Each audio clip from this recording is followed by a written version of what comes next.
వనపర్తి జిల్లా పెబ్బేరులోని వైశాఖపూర్ సర్పంచ్ అభ్యర్థిగా ఎంబీబీఎస్ విద్యార్థి నిఖిత నామినేషన్ దాఖలు చేశారు. చదువుకున్న యువత రాజకీయాల్లోకి రావాలంటూ నిఖిత పిలుపునిచ్చారు. తన చదువు గ్రామ సమస్యల కోసం ఉపయోగపడుతుందని అనుకుంటున్నానన్నారు. ప్రధానంగా విద్యా వైద్యంపై ప్రత్యేక దృష్టి సారిస్తానన్నారు.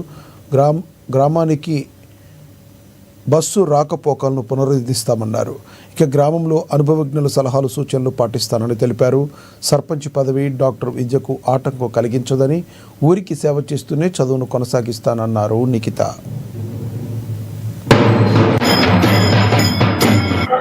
నా పేరు నిఖిత అండి. నేను చాగపూర్ సర్పంచ్ క్యాండిడేట్గా నేను పోటీ చేస్తున్నాను.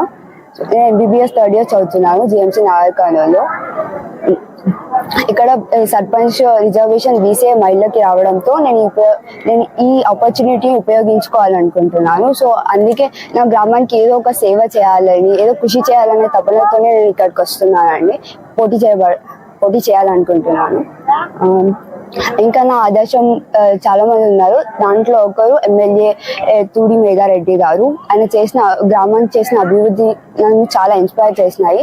ఇంకా మా పెద్దనాన్న గారు గోవింద్ గారు, ఈయన కూడా అసలు పదవి లేకుండా చాలా చాలా చేసిండ్రు గ్రామానికి, అందరికీ తెలిసే ఉంటుంది. ఆయన నుంచి నేను చాలా ఇన్స్పైర్ అయ్యి చాలా ఇన్స్పైర్ అయినా అనమాట. ఇంట్లోనే ఉంటున్నాను కాబట్టి ఇంట్లోనే చూస్తా ఏం చేస్తారు గ్రామానికి అని చెప్పేసి ఆయన నుంచి చాలా ఇన్స్పైర్ అవ్వడంతో నేను ఈ సర్పంచ్గా పోటీ చేయడం జరిగింది.